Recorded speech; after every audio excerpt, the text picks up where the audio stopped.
뭐 사고 당시에 대한 여러 가지 분석이 이제 계속 나오고 있는데 몇 가지 또 의문점이 지금 제기가 되고 있습니다. 네. 그러니까 1차 시도 후에 다시 복행을 해서 2차 착륙을 한 건데 네.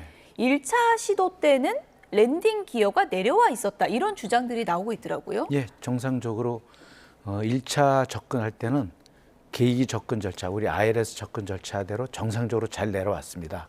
그래서 그 내용을 보면 속도가 최종 접근 속도까지 줄어들어 있거든요. 예. 그렇다는 것은 랜딩 기어와 착륙을 위한 착륙 프랩까지 다 내려와 있지 않으면 속도를 줄일 수가 없습니다. 그렇기 때문에 다 내려와 있고 복행을 하게 되면 기본적인 먼저가 예. 항공기를 상승을 시키면서 랜딩 기어를 먼저 넣는 일입니다. 그렇군요. 그러니까 랜딩 기어를 넣었다는 뜻은 그때 유압이라든지 프라이 컨트롤이라든지 뭐 이런 것들이 정상적으로 다 작동이 되지 않았나. 그때까지는 이렇게 보고 있는 겁니다. 2차 시도 때랑 따지면 불과 몇 분인데 그 예. 1차 시도 때 그러니까 몇 분 전만 해도 예. 그럼 엔진이 제대로 작동이 되고 있었다는 얘기인가요? 예, 그렇죠. 엔진이 부분 고장일 수도 있지만 예. 어쨌든 엔진이 낮은 RPM으로 돌아가더라도 예. 그 유압 펌프는 작동되기 때문에 랜딩 기어나 프랩을 리트랙트, 즉 접는 행위가 가능했을 것으로 보입니다. 그렇군요. 1차 시도 때 만약에 그렇게 랜딩 기어가 다 내려왔다면 예. 그 대체 그 상황에서 왜 착륙을 하지 않고 다시 올라갔을까요? 옛날에는 그런 절차도 있었습니다. 그냥 가까운 곳에서 바로 내리는 절차가 있었는데요. 두 엔진에서 내리는 절차와 혹시 한 엔진이 고장났을 때 절차가 많이 틀립니다. 속도도 더 붙여야 되고 예. 엔진을 공중에서 다시 끄고 재시동도 해야 되고 하는 절차가 있기 때문에 그런 절차를 수행하기 위해서 다시 고도를 3,000이나 4,000피트까지 상승을 해서 거기서 그런 조치를 취하고 다시 내리게 되는데요. 정상화시키고 내려오는 예. 거군요. 근데 이제 요새 훈련 과정 중에 네. 거의 활주로 그 비행장에 거의 진입된 상태에서 뭐 불이 나거나 항공기가 고장 났을 때는 그냥 바로 내리게 돼 있습니다. 그건 예. 불과 한 뭐 10초, 뭐 15초 정도의 예, 예. 경우엔 고라운드 안 하고 바로 내리는 절차도 훈련을 하고 있습니다. 예, 조금 전에 그래픽 시간대별 그래픽 다시 한번 좀 보여주시면 좋을 것 같습니다. 그러니까 1차 시도 그리고 2차 시도 저희가 시간대별로 재구성을 좀 해본 겁니다. 8시 54분에 관제탑 1차 착륙 허가가 떨어지면서 1차 시도를 하고요.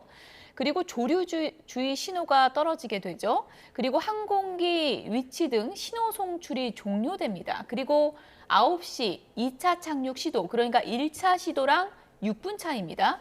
저 때는 랜딩 기어가 내려오지 않았다는 거잖아요. 그러니까 6분의 이 차 예. 동안 굉장히 많은 일이 벌어졌다고 볼 수 있는데 어떤 일이 벌어졌다고 볼 수 있을까요? 저 그래 도면의 사진에 의하면 예. 3번 위치까지는 예. 랜딩 기어와 프랩이 다 정상적으로 내려와 있는 정도의 예. 상태입니다. 3번까지는. 예. 예. 그러니까 3번 이후에 조종사가 고라운드를 하면서 예. 먼저 메이데이보다 조종석 입장에서는 고라운드가 먼저 우선입니다. 예. 그래서 고라운드를 의사결정을 하고 고라운드 조작을 하면서 부기장에게 메이데이를 선포해라 이렇게 아마 지시를 했을 겁니다. 그때 부기장이 메이데이와 더불어 조류 충돌했으면 조류 충돌이라든지 이런 것들을 부가적으로 얘기하게 돼 있죠. 예. 그래서 아까 그 3번 위치에서 4번 위치로 가는 동안에 예. 사실 두 엔진이 살아있으면 비행기가 좀 연료도 거의 다 쓴 상태이기 때문에 좀 가벼운 상태거든요. 예. 그래서 상승각을 굉장히 높이 해서 아주 빨리 올라갈 수가 있는 상태입니다. 예. 근데 실제적으로 저 그림에서 3번에서 4번 위치 갈 때까지 예. 거의 고도가 올라가지 못합니다. 그렇군요. 예, 그렇다는 거는 즉 엔진이 추력을 발생시키지 못한다는 뜻이거든요. 그리고 공교롭게 3번 위치에서 우리 그 항공기 위치를 보내는 신호가 종료됐다고 하는데요. 예. 그때 실질적으로 조류가 흡입되지 않았나, 아니면 그 전에라든지요. 예. 그러면 그때 엔진이 양쪽 엔진이 왜냐하면 전기가 끊길 정도면 양쪽 엔진이 동시에 고장이 나야 됩니다. 물론 배터리에 의해서도 30분 정도의 시간은 충분히 되지만 저렇게 자기 위치를 송출해준 ADS-B 같은 장비는 필수 장비가 아니기 때문에 아마 예. 차단됐을 가능성이 큽니다. 그러다 보니까 무전이라든지 다른 전자장비, 중요 전자장비는 아마 예. 살아있을 가능성이 크고요. 나머지는 다 꺼졌을 가능성도 있습니다.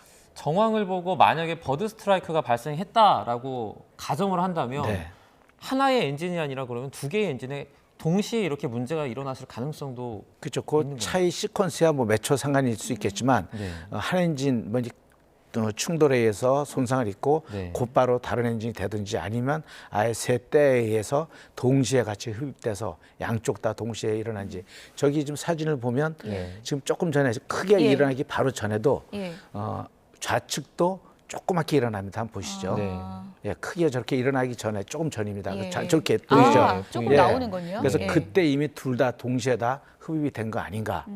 그래서 그거를 엔진이 흡입이 됐다, 조리가 흡입이 됐다 그래서 엔진이 뭐 이렇게 수백 RPM으로 돌다가 갑자기 탁 쓰진 않습니다. 기본적으로 이렇게 우리 원심력이 있기 때문에요. 그래서 조종사가 그 RPM이 순간적으로 줄어들고 EGT 엔진 온도가 떨어졌다는 거를 아주 순식간에 파악하기 좀 어렵습니다. 그래서 이미 저 때는 엔진 상태가 나쁜 상태지만 예. 조종사들은 완벽하게 파악하기 어려웠을 것이다. 네, 보는 저 거죠. 순간을 이제 목격한 뭐 낚시객들이나 그런 분들도 봤을 때 1차 시도 때는 이제 랜딩 기어가 보였다. 네. 그리고 이제 사진에도 이제 포착된 모습을 볼 수가 있는데 네. 뭐 결과론적이긴 하지만 랜딩 기어가 내려왔을 때 착륙을 시도했다면 어땠을까 이런 아쉬움도 좀 남는 것 예. 같습니다. 항공에는 이제 절차적인 문제가 항상 예. 나오기 때문에요. 만약에 저렇게 바로 내렸을 때는 그 조종사는 잘 내렸어도 분명히 처벌을 받고 업무 정지를 받았을 겁니다. 아. 네. 왜냐하면 절차를 위반했기 때문에요. 근데 이제 결과론적으로 그래서 잘못되더라도 그렇게 많은 인명의 손상이 건 덜했지 않겠느냐 이런 아쉬움이 남지만 어쨌든 법을 지켜야 되는 게 절차이기 때문에 아마 예. 저렇게 했을 겁니다. 네.